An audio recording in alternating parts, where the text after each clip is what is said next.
Hey guys, welcome back. This is Steve Areno's Cool Kits, Revell 54 Chevy Highboy Part 2. Boom, there we go. All right, so we are continuing to progress on 6 steps to building a model a la Steve Areno's process. We're over here in design development, and last video I said I'm going to draw a line on ideation, so I could get out of that phase and start working with the parts. And again, that's just my process. That's how I work on models. So we're over here in design development and, tumbling the parts around, handling them, starting to work on them. And then, invariably I get ideas. So, it came back early on. I said kind of the developing story here on the Great Pumpkin, right? And we said, you recall, to me, it just kind of leaped out October, orange, 54 Chevy, looked like the Great Pumpkin. So working on the Great Pumpkin, and I said I was gonna, ditch the 409 heads and go to, and 409 valve covers and go to Offenhausers. But the more I worked on this and the more I looked at pictures and stuff, primarily I was looking at pictures for the dual quads I was doing up here. I just kind of got the idea the guy hadn't made it that far yet. The owner of this car, he sort of wants to go there. He's doing a lot of bolt-on speed parts, and the 409 heads in a lot of pictures, they just, even when people pump up the carburation, the dual quads, the 409s keep, the heads keep showing up. So I thought, I'm going to go ahead and use those. So I took off the Offenhausers off the block and went back to the standard 409 heads and I had to get these into the dechroming process to try to catch up to the rest of the build. So anyway, we're gonna sort of do like what I call kind of an argent gold chrome on these, which I see in a lot of photographs, and I'll like that photograph I'm going to show in just a second right here. So then the other thing that started to kind of come forward in my mind was taking these, which I think they're supposed to be hooker headers, but using these and surgically, altering them and connecting them into the what is to be dual exhaust system back here. So I'm going to go ahead and try that.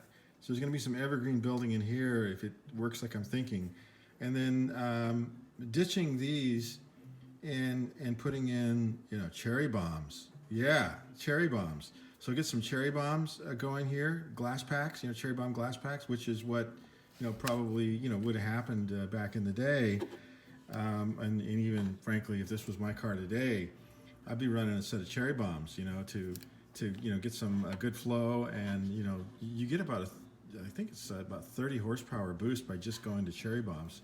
So I'm gonna go to cherry bombs in there. Plus they sound great, and they look great when your car's up on the rack. So, or you're underneath the car on a creeper or whatever. So they're gonna get that going. Probably, I don't know where the cherry bombs are gonna end up between the front and the exit pipe. Oh, actually, I got that turned around the wrong way. Hold on a second. Whoa. Yeah, between the front and the exit pipe on the dualies, but I got to straighten that out too. They would have gone straight back, but maybe that's to get around this gas tank. I don't know, but maybe I have to move that gas tank too. So, that has to happen, and then over here, the cherry bombs are going to go in, and I'm going to cross over, connect, and come out, so you get equalization. So I'm gonna have to figure that all out, figure out the exhaust system on but that's my idea right now. So what happens then is in the design development phase, I've been working on getting my dual quads. There's been a lot of saw cut and grinding up there. I'm gonna switch over. I'm gonna do my 409 heads, and like I said, we're gonna graft in the hooker headers to the exhaust system, and argent.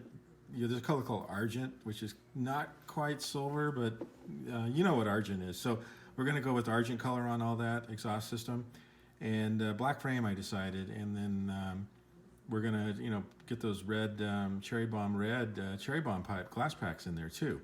I have to build those out of evergreen tube stock. Oh yeah, and one thing I noticed, guys, was over here when I was doing the dechroming, the same orange, which is that real brittly plastic, is actually underneath the chrome parts.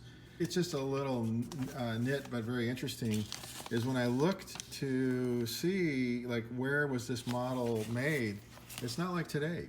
This was actually made in Venice, California. How about that? And over here, 1973 Revell, Venice, California, made in USA, right? So I don't know if it was in Venice that this was made, but this kit was actually made in the USA. So at least back in 1973, they were just using the same exact plastic that's used on the model and chroming that.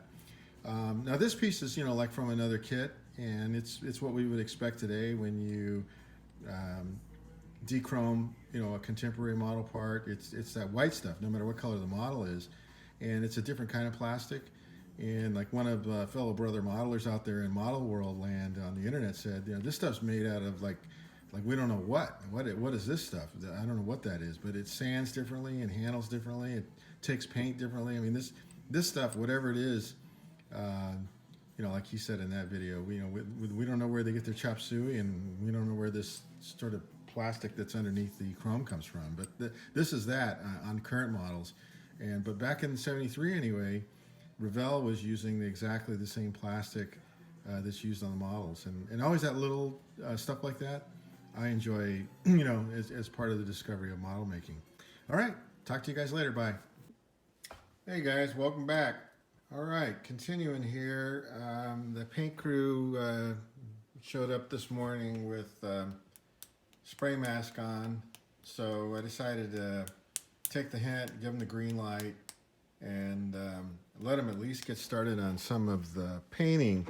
This one, like I said, I'm always, looking at my process, right? And while we're kind of in the fitment stage, it's important. It's going to be necessary on this particular model to do the stuff I'm talking about with the exhaust system and everything, to at least get the engine finished enough to be in place before I start trying to surgically work on those headers and graft them to the dual exhausts and do all that work I talked about with the cherry bombs and the resonators and stuff.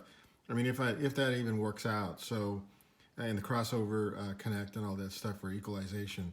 So I'm gonna have to sort of like jump a little bit ahead, build and paint, get the engine finished, and then get back over here and continue with the exhaust, and then I can get back into the what I normally do. So a little bit of a departure here, but generally following this process. Okay, so kind of walking around the clock here. I'll let Bill Haley in the comments. I green lighted the paint crew. We headed down. We got some stuff into the bits and pieces on the table here into the spray booth. So what I'm learning is this brittly, strange kind of orange plastic. To get coverage, there may be the orange is coming through, so it may be necessary. Otherwise, the colors have to get too thick, and then that messes up with keeping the detail. So I think it may be a fine coat of black may be necessary, or maybe I have to go back to my kind of darker priming, which is a really, really dark gray, the one I said I wasn't going to use anymore. Because even over here, when I tried to shoot some anthracite gray, it doesn't look anthracite gray like I would expect. It's sort of anthracite gray and orange, almost like I had orange paint, even though I had primer on this before. I mean, I never shoot just over bare plastic, but there's primer here, which is gray primer, like all the other pieces on the table, except the orange is coming through. It's kind of weird what I'm getting here. But, that's the world of color, right? And that's how color works. So I may have to go back to that darker primer in order just to get something that makes this thing more opaque. So fan blade over here, traction bars, that's just prime on there. Belts, pulleys, and alternator over here. I've sort of tumbled around in the parts box. I got something like a oil filter, and that's going to fit up under the engine over here. You know, a lot of surgery over here to get my manifold adapted to accept, to fit between the heads on top of the engine block and still support the dual Edelbrock quads. Springs, starter, which is a better looking starter than what that like a coffee can on the side of the engine block was. Front springs, I'm pretty happy with the details still holding, even though I've got a really, really, really fine coat of prime. Those 409 valve covers, yeah, this is what I was hoping for. So I've got kind of this anthracite gold kind of look to them. It's not like gold plate gold. It's kicked down a little bit. I've got my aluminum pan, my drag pan ready to go. That hole right there is an alignment hole to peg right in here to the cross member, which I didn't really talk about, but because I'm supporting these springs, this set of shackles and everything had 2 risers in here, and those were molded on shocks, so those would be redundant. Those are out because you got shocks over here. I've got a kind of a flat aluminum, or what will be flat aluminum as soon as I shoot flat over this.